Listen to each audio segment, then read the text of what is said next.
우리가 사는 샌프란시스코는 1776년 스페인 선교사들이 이 지역에 선교 기지를 세우기 시작하면서 카톨릭 교회의 성인으로 여겨지는 성 프란시스코의 이름을 따서 세인트 프란시스코로 부르기 시작했다고 하는 이야기가 있습니다. 캘리포니아 골드러시 때 사람들이 많이 몰리면서 사람들이 모이면 문제들이 또 많이 생기죠. 자, 그렇게 많은 문제들이 그때부터 특별하게 많이 생기기 시작했고, 지금은 어떻게 하다 보니까 동성연애자들이 자리를 잡은 도시가 되었습니다. 이 도시의 이름의 시작은 거룩했습니다. 여러분은 지금 선교 기지에 살고 있는 것입니다. 선교 기지에서 신앙생활을 하시는 것입니다. 어떠신가요? 선교 기지로 시작된 이곳이 굉장히 오늘날에 와서는 영적인 도전이 많은 그런 도시가 되었습니다. 성경을 보면 우리 예수님께서 이 지역 저 지역으로 돌아다니셨습니다. 가는 곳마다 치유와 회복과 그리고 놀라운 구원의 소식을 유대인들에게 그리고 이방인들에게 들려주셨습니다. 마가복음 8장, 7장 우리가 계속해서 이 강해를 해가고 있는데 이 내용을 보면 주님께서 여러 곳을 다니시는 장면을 볼 수가 있습니다. 오늘 본문에서 방문하신 곳은 가이사랴 빌립보라는 지방이었습니다. 오늘 본문을 보니까 도시 이름이 약간은 좀 이상합니다. 가이사랴 빌립보. 빌립보면 빌립보지 가이사랴 빌립보는 또 뭔가요? 집을 사랴, 가위를 사랴, 가이사랴 빌립보, 가이사. 이 가이사라는 말은 우리가 잘 아는 시저를 말하고 있습니다. 시저라고 하는 것도 진짜 가위네요. 로마 황제 시저를 말하는 이야기입니다. 주석을 보니까 이곳은 이스라엘 북단에 자리 잡고 있는 장소이고, 분봉왕 헤롯 빌립이 로마 황제 가이사 아구스토와 헤롯 빌립 이 두 이름을 같이 붙여서 만든 이름이 바로 가이사랴 빌립보였습니다. 그러니까 이 도시의 이름은 사람 이름인 거예요. 갈릴리와 요단강의 물줄기가 시작되는 곳이라, 여기서 우리가 성경에 보면 혈면산이라고 들어보셨을 거예요. 혈면산 기도원도 있는데 그 산이 거기에 딱 위치해 있고 거기서 굉장히 풍성한 물이 흐른답니다. 그래서 이 가이사랴 빌립보 지방을 시작으로 이 요단강의 이 물줄기가 시작이 된다고 합니다. 헤롯 대왕은 이 혈면산의 이 경지에다가 경사문에 가이사 아구스토를 기념해서 그 로마 황제를 기념해서 신전을 또 지어놨다고 합니다. 그러니까 이 도시에 황제의 이름을 붙였다는 것은 아무렇게나 붙이는 것이 아니겠죠. 무엇인가 웅장한 것이 있고 무엇인가 황제의 이름에 맞는 무엇인가가 있기 때문에 그렇게 도시 이름을 지었을 것입니다. 그 시대의 이름에 걸맞는 규모 있는, 황제의 이름에 걸맞는 규모 있는 아름다운 곳을 만들고자 했을 것입니다. 거기다가 자기 이름도 붙였잖아요. 그러니까 그냥 하나의 장소로 그냥 여기는 여기 이렇게 떼어놓은 곳이 아니고 황제의 이름과 자기의 이름이 거기에 담겨 있는, 그래서 사람들의 손과 그리고 여러 가지 것들이 많이 이렇게 더해져 있었던 그런 풍성한 도시가 바로 가이사랴 빌립보 지방이었습니다. 앞에는 로마 황제의 이름으로, 뒤에는 헤롯 빌립이 자신의 이름 빌립을 써서 이름을 붙인 가이사랴 빌립보. 그곳에 사는 많은 사람들은 다산을 상징하는 판이라는 신을 섬겼고 신전에는 우상이 많이 있었다고 합니다. 물이 풍성하게 많이 있었던 곳, 로마의 황제 이름을 붙인 화려한 곳, 그 시대에 어쩌면 세상적인 모습과 우상 숭배가 많이 있었던 그런 곳이 바로 이 가이사랴 빌립보였습니다. 자, 이곳에 예수님과 제자들이 들어갔습니다. 제자들 중에 또 많은 사람은 갈릴리의 시골 출신, 어부 출신들입니다. 그러니 이런 사람들이 이런 신전과 이런 것들을 딱 보면 마음이 어떻겠습니까?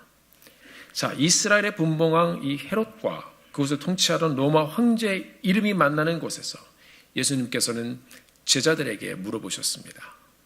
사람들이 나를 누구라고 하느냐? 어떤 사람은 침례 요한, 어떤 사람은 엘리야, 어떤 사람은 선지자 중에 하나라고 합니다. 자, 이 말을 듣고 예수님께서는 제자들에게 또 물어보셨습니다. 그러면 너희는 나를 누구라고 하느냐? 이 질문을 듣고 베드로가 대답했습니다. 주는 그리스도이십니다. 구약에서 예언한 그리스도, 기름 부음 받은 자란 뜻이죠. 구약이 말하는 메시아, 바로 그 주님이 바로 당신입니다 라고 고백을 해 보십니다. 예수님께서 이 사실을 들으시고는 아무에게도 말하지 말라고 하셨습니다. 그리고는 주님의 고난과 사람들에게 버림받을 것과 그리고 우리 주님이 죽으실 것과 그리고 부활하실 것을 말씀하셨더니 이 고백을 한 베드로가 갑자기 왜 무슨 고난은 무슨 고난입니까? 죽다니요 안 됩니다 라고 막 주님께 얘기를 했습니다. 예수님께서 이 베드로에게 다시 말씀하셨습니다. 사단아 물러가라 그러셨어요. 굉장히 우리가 그냥 글로 읽지만 살벌한 장면입니다. 이 제자와 주님이 갑자기 서로 그냥 막 하면서 얘기하는 거예요. 주님께서 말씀하셨습니다. 나를 따르려거든 자기를 부인하고 자기 십자가를 지고 쫓아야 한다. 사람이 살려고 하면 죽고 나와 복음을 위해서 내 목숨을 잃으면 살리라. 30절 하반절에 이 뒷부분에 나와 보면요. 이 목숨이라는 단어가 3절에 4번이나 주님께서 목숨, 목숨, 목숨, 목숨 생명을 말씀하고 있습니다. 누구든지 이 음란하고 죄 많은 세대에서 나와서 내 말을 부끄러워하면 나도 다시 오는 때에 그들을 부끄러워할 것이다. 주님 말씀하셨습니다.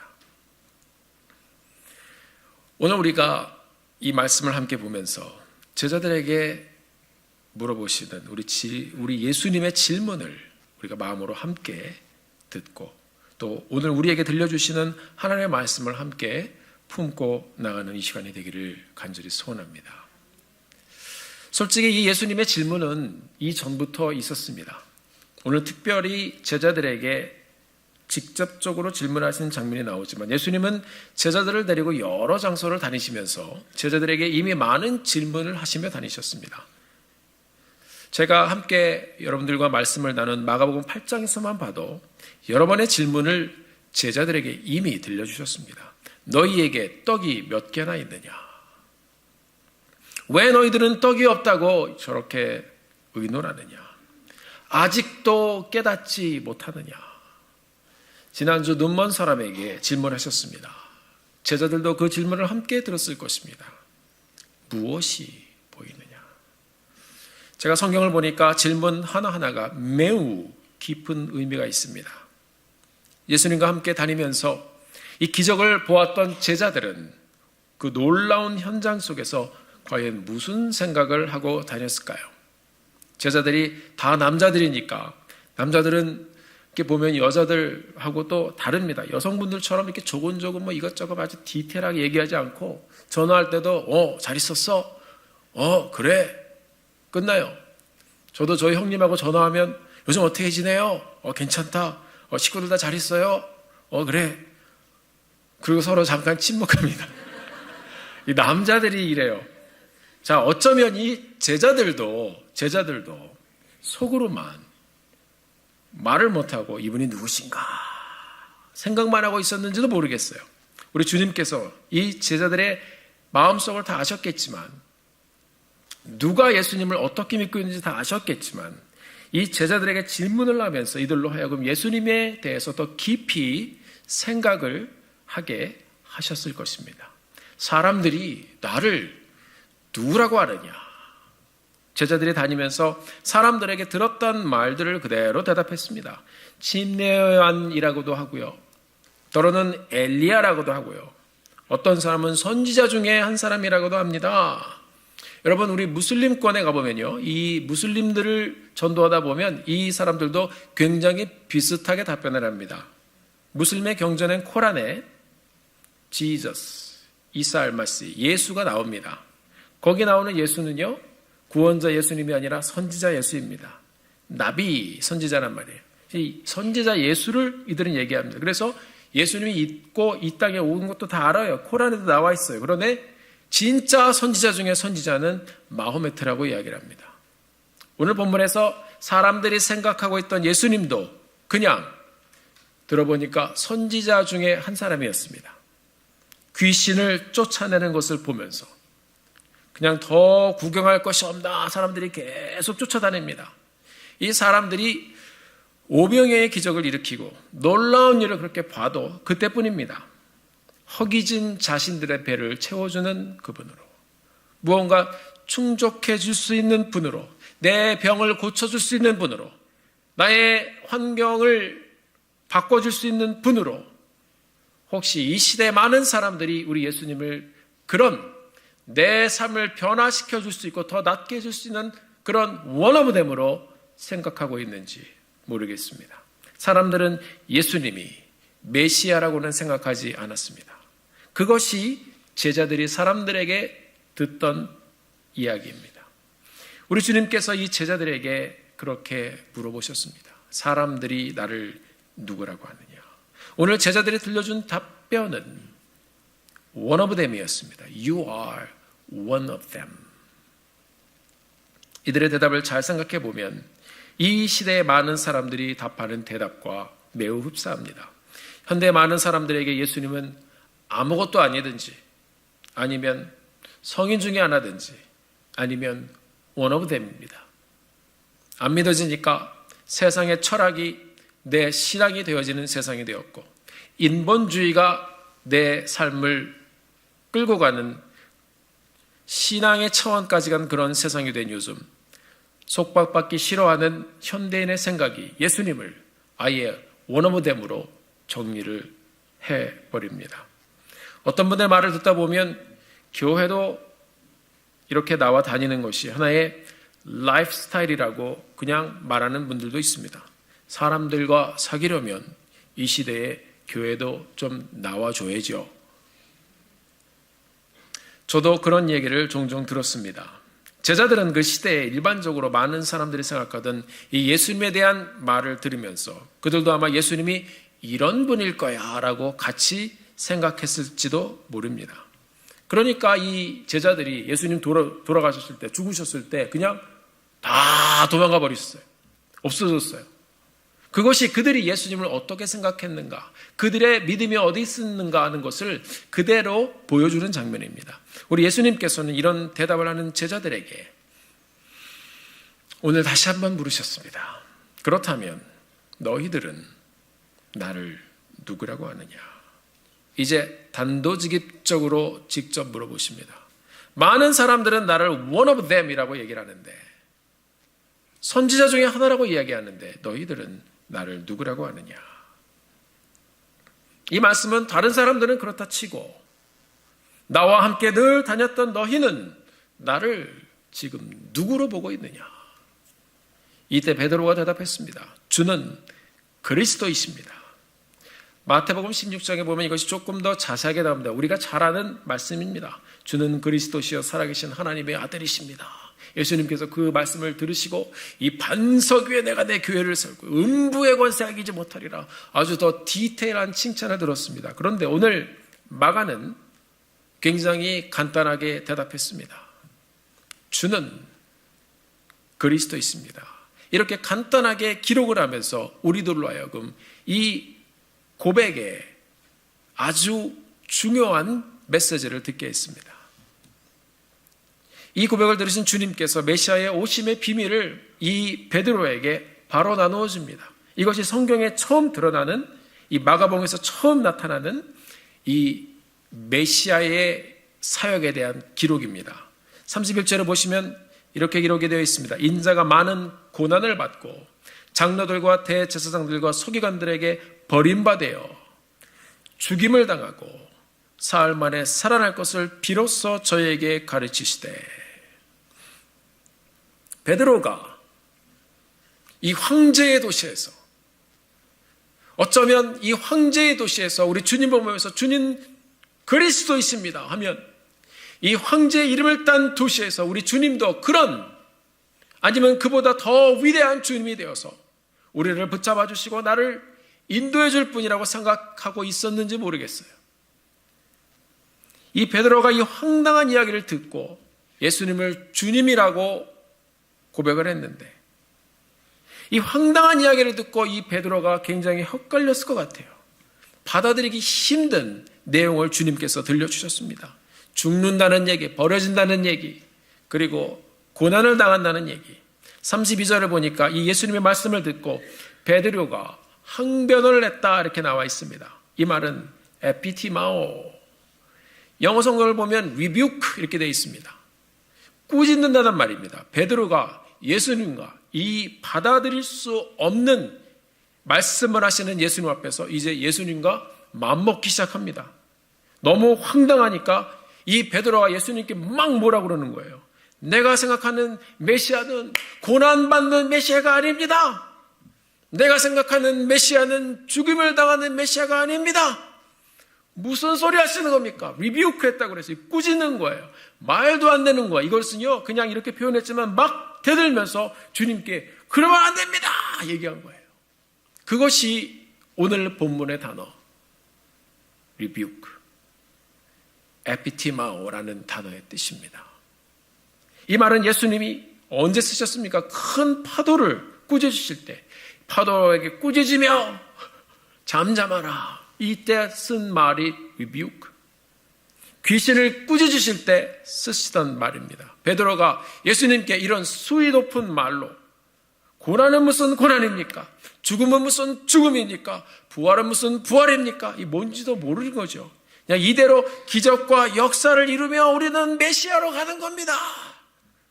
그렇게 생각하고 이야기하면서 막 대들었을지도 모르겠습니다. 그랬더니 이 rebuke, 베드로의 꾸짖는 말을 들으신 예수님께서 똑같은 수위로 다시 치시기 시작했습니다. 33절 예수님이 베드로에게 똑같이 말씀하시며 이렇게 기록하고 있습니다. 제자들을 보시며 베드로를 rebuke, 에피티마오, 꾸짖어 가로되 사단아 물러가라. 이 주님의 구속사를 방해하는 어떤 언어도 나는 용납할 수 없다. 내가 하나님의 일을 생각하지 아니하고 도리어 사람의 일을 생각하는도다. 베드로가 예수님을 고백하고 또 칭찬도 듣고 확 엎드렸습니다. 내 마음에 안 맞는 말을 갑자기 하시기 시작하니까 이 베드로가 이 머릿속에 생각하면서 많은 충돌이 일어나기 시작했습니다.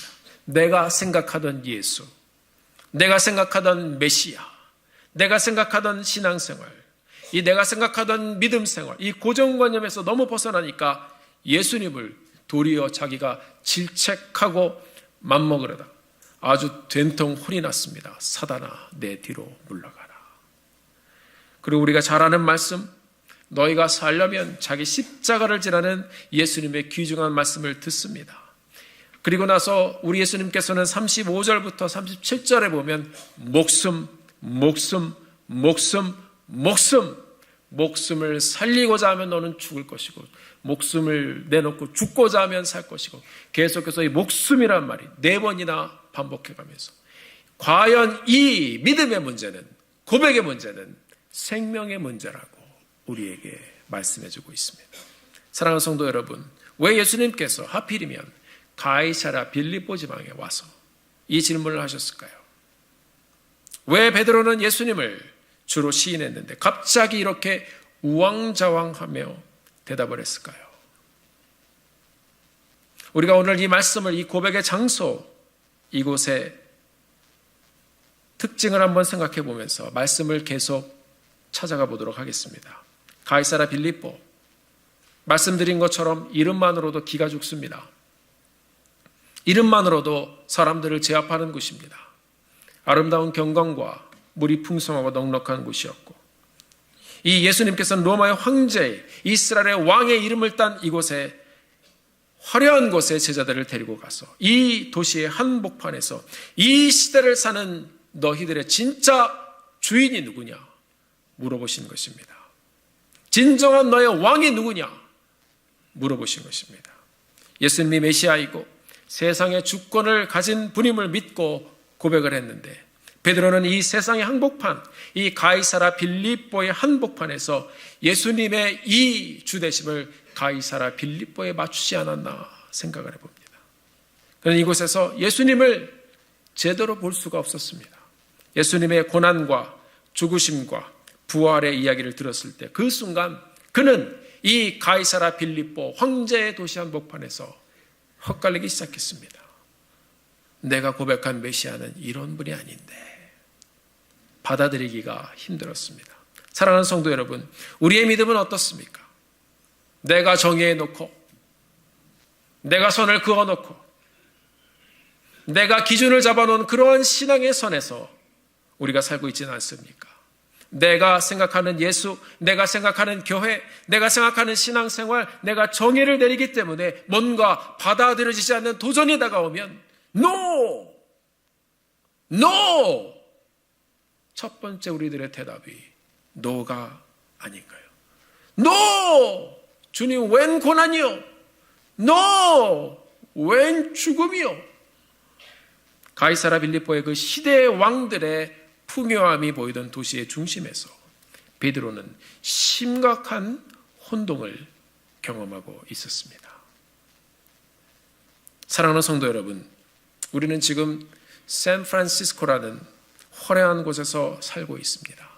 제가 중국에 있을 때 어느 상점에 딱 보니까요, 골든게이트 브릿지하고 샌프란시스코 사진이 크게 딱 걸려 있어요. 그 밑에 뭐라고 써 있는지 아세요? 중국말로 텐탕, 천국이라고 써 있어요. 샌프란시스코 사진에 아름다운 샌프란시스코 천국이라고 딱 써 있습니다. 눈으로 보기에 화려한 곳, 그것이 혹시 우리가 그리는 신앙의 종착역은 아닌가요? 우리가 만약 어느 시골 마을, 갈 것도 없고 볼 것도 없고 소망도 없는 그런 오지에서 복음을 전하면 복음이 그 사람들은 아직 때가 덜 묻었기 때문에 더 잘 들려집니다. 사람들이 세상에 때가 아직 덜 묻어서 복음을 복음으로 순수하게 받아들이는 사람들이 그래도 더 있습니다. 그런데 점점 발전되고 세상의 지식과 문명이 넘치는 풍요로운 곳에 가면 이상하게 복음이 전해지지가 않습니다. 원오브댐으로 전락을 해버린 곳이 많습니다. 그것이 이 세상과 어둠의 세력에 끌고 가는 모습입니다. 선교지도 발전하면 발전할수록 더 어렵습니다. 그래서 샌프란시스코에 살면서 주일 성수 잘하시고 샌프란시스코에 살면서 신실하게 믿음을 지켜가시는 여러분들이 믿음이 굉장히 귀한 것입니다. 이럴 때는 크게 아멘 하셔도 되겠습니다. 사람들은 나를 누구라 하느냐 하는 이 예수님의 질문에 많은 사람들이 소리를 들으면서 군중이 크게 내는 소리를 제자들이 들었습니다. 예수님이 주인이다 하는 군중들이 소리를 막 지르니까 재판할 때 예수님이 주인이 되어집니다. 못 박아라 하는 군중의 소리가 커지니까 예수님이 못 박혀 죽습니다. 세상의 미디어가, 세상의 법이 이 세상의 사상들을 부각시키면 사람들이 그 소리를 듣게 되어 있습니다. 이것이 오늘 세상에 흘러가는 조리의 모습입니다. 세상의 소리가 말씀을 이기는 것 같습니다. 어쩌면 혹시 지금 우리가 사는 이 시대의 풍조가 그대로 드러나는 것이 오늘 말씀의 현장이 아닌가 생각이 되어집니다. 점점 예수 믿는 것이 어려워지는 이 시대에 내가 사는 이곳에서 오늘 우리 주님께서 너는 나를 누구라고 하느냐? 제자들에게 던지신 예수님의 질문을 우리에게 던지신다면 무엇이라고 대답하시겠습니까? 우리의 믿음을, 이 세상 가운데 사는 우리의 믿음을 지켜가며 그 질문 앞에 당당하게 주는 그리스도이십니다. 고백하며 나가는 우리 성도님들 되시기를 예수님의 이름으로 축원합니다. 우리는 이 시대를 살면서 많은 환경을 지나갑니다. 그냥 주님이 나의 구세주이십니다라고 마치는 것이 아닙니다. 여러분, 제가 어느 때 신방을 가보면 성도님들이 사업장에서 생활하는 것도 바쁘시고 자녀들이라도 굉장히 많이 고민하시고 여러 일들에 묶여 씨름을 하시는 그런 모습을 보면서 정말 굉장히 피곤해 보이시는 그 모습을 보면서 교회에 나오지 마시고 주일에는 쉬십시오 라고 이야기하고 싶을 때도 있습니다. 이 사람의 마음이에요. 그런데 떠나면서 그럼에도 불구하고 예배 꼭 나오십시오. 교회 꼭 나오셔야 합니다. 아마 그 말씀이, 그 이야기가 마음에 부담이 되실지도 모릅니다. 그러나 나오셔야 됩니다. 우리가 이전에 평안할 때 믿었던 예수님, 잘 나갈 때 믿었던 예수님, 내 삶의 수준과 좀 매치가 되는 것 같을 때 믿었던 예수님, 이 예수님은 베드로의 생각처럼 그런 대로 그냥 괜찮았어요. 그런데 살다 보면 인생은요 꼭 좋은 때만 있는 것이 아닙니다. 이전에 베드로도 보면 주님이 치유하시고 오병이의 기적을 일으키시고 떡이 몇 개나 있느냐, 자기가 된 것처럼 이랬는데 이 어려움과 고난과 핍박 이야기를 들으면서 그는 갑자기 충격을 받기 시작했습니다. 여러분, 우리도 살다 보면 좋은 날만 있는 것이 아닙니다.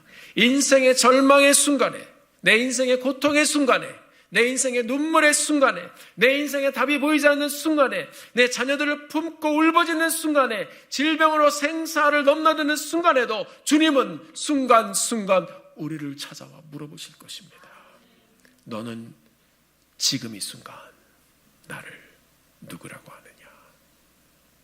아무것도 해결되지 않고 고난의 현장을 지나가는 그 순간에도 나의 구원자 예수 그리스도이십니다 라고 고백할 수 있을까요?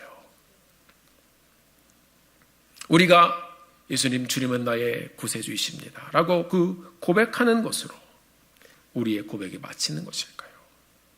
사랑하는 성도 여러분, 우리에게 그런 환난과 어려움과, 베드로도 그런 시간을 지나갔습니다. 나중에 이 베드로는 거꾸로 십자가에 매달려 죽은 사람입니다. 그 고난이 무엇인지, 예수님이 주님이 되는 것이 무엇인지 그는 삶으로 보고 배우고 그렇게 살았습니다. 우리에게도 계속 다가오는 도전의 그 현장 가운데서 우리 주님께서는 왜 우리를 그렇게 자꾸 질문의 현장으로 끌고 가시는 것일까요? 너희는 나를 누구라 하느냐? 이 베드로에게 이 삶의 질문은 여기서 마친 것이 아니라 계속되고 있었습니다. 예수님께 크게 혼이 난 후에 베드로가 예수님의 재판의 현장에 쫓아갑니다. 다른 제자들은 다 어디로 갔는데 그래도 신앙 고백을 했다고, 주는 그리스도이십니다, 신앙 고백을 했다고 베드로는 다른 제자와 달리 예수님의 재판의 현장에 졸졸졸 쫓아갔습니다. 저만치 예수님이 계신데 옆에 있던 사람이 베드로라고 질문했습니다. 너 예수와 같이 다니던 사람이지? 혹시 이 질문이 너는 나를 누구라고 하느냐 하는 주님의 질문이 아니었을까요? 예수님께서 기적을 일으키는 순간 베드로는 뿌듯했습니다. 그러나 이 순간 예수님은 볼품없이 묶여 있었습니다. 세상 사람들의 손가락질을 받았습니다. 세상의 권력 앞에서 아무런 힘이 없었습니다. 베드로는 그가 고백했던 주는 그리스도이십니다, 그가 생각했던 메시아와 너무 다른 예수님의 모습을 보고 그의 믿음은 무너졌습니다. 그리고 예수님을 부인했습니다.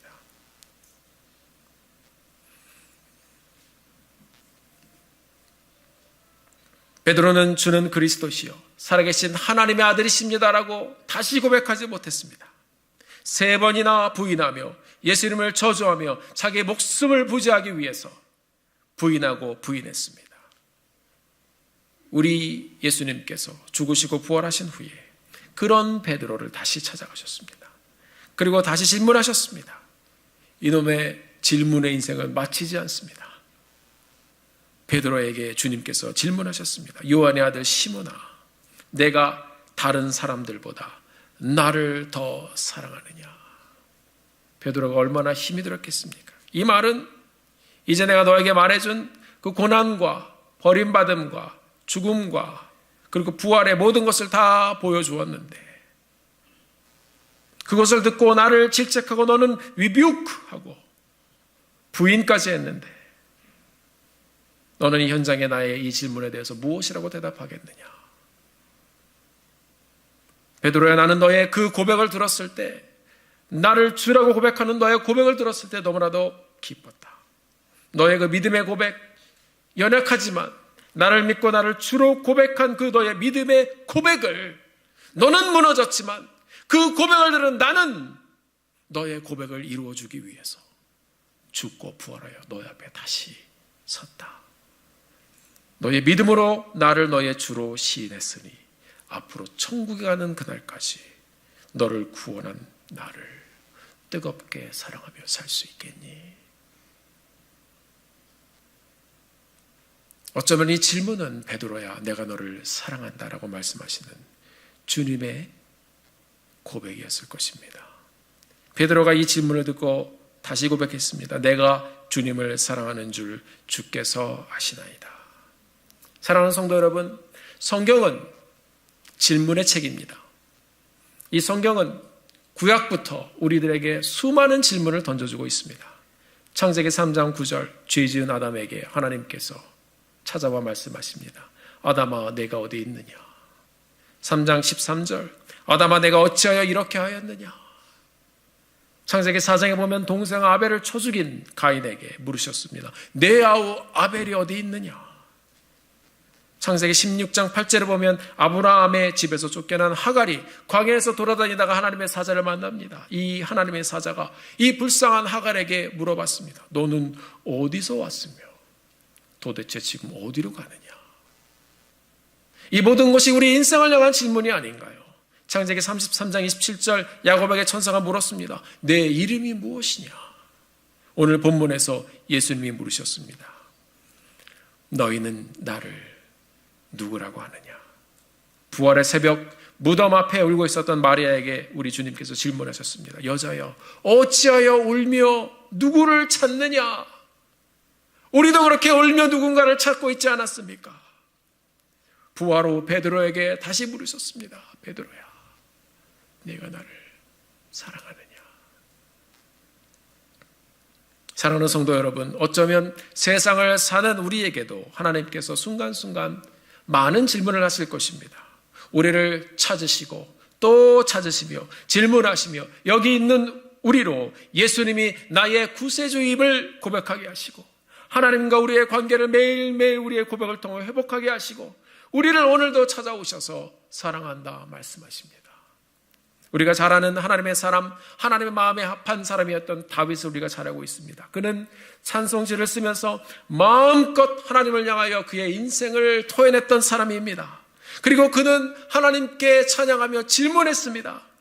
인생이 하나님께 더 많은 질문을 했습니다. 하나님, 어찌하여 내게 이런 일이 있습니까? 다윗이 찬송시를 통해서 그렇게 질문을 던졌습니다. 왜 나에게 이런 고난을 주셨습니까?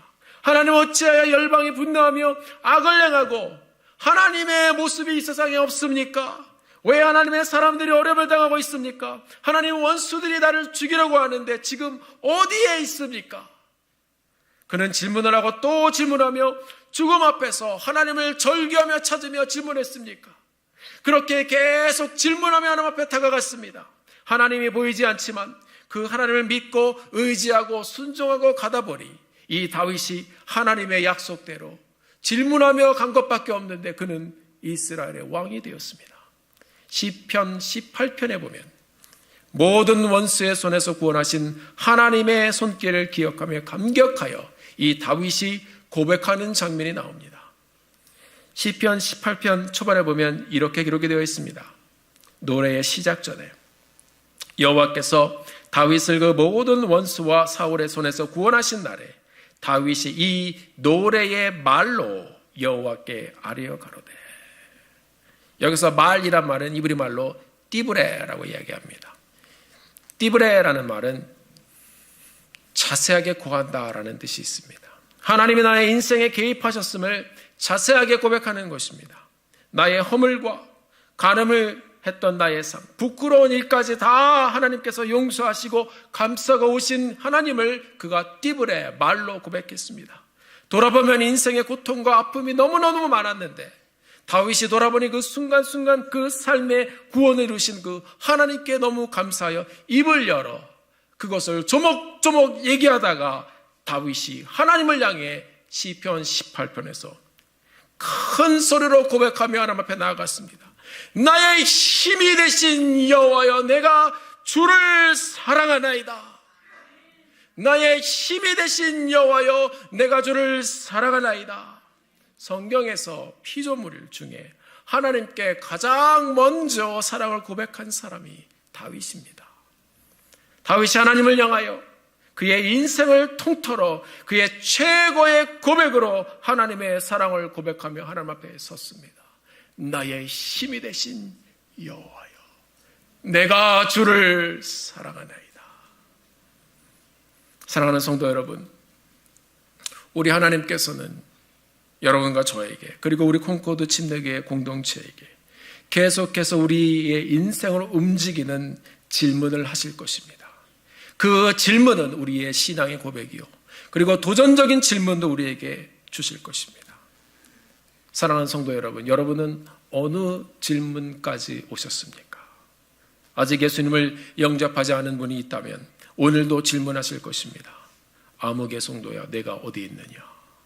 너는 어디서 왔으며 어디로 가느냐?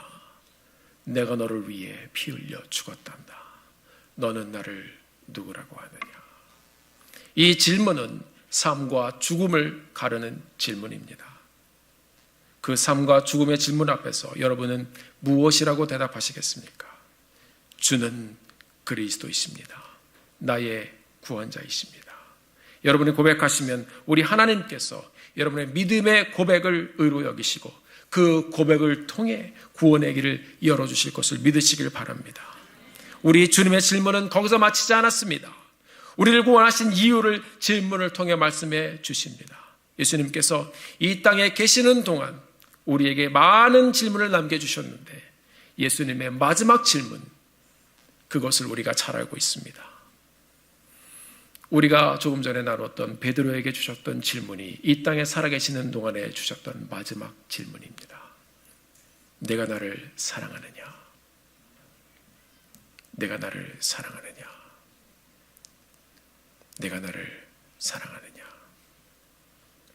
사랑하는 성도 여러분, 우리 인생에 들려주시는 하나님의 질문에 답해가며 그 질문의 끝에서 주님을 만나고 우리 주님 사랑함을 고백하여 남은 일생 동안 믿음 변치 않고 뜨겁게 하나님을 고백하며 사랑하며 그렇게 사시다가 주님 부르시는 날 두 팔을 벌려 하나님 내가 주님을 사랑합니다.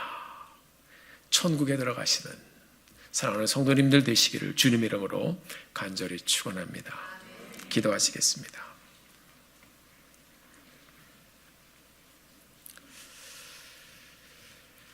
아버지 하나님, 주님의 은혜를 진심으로 감사를 드립니다.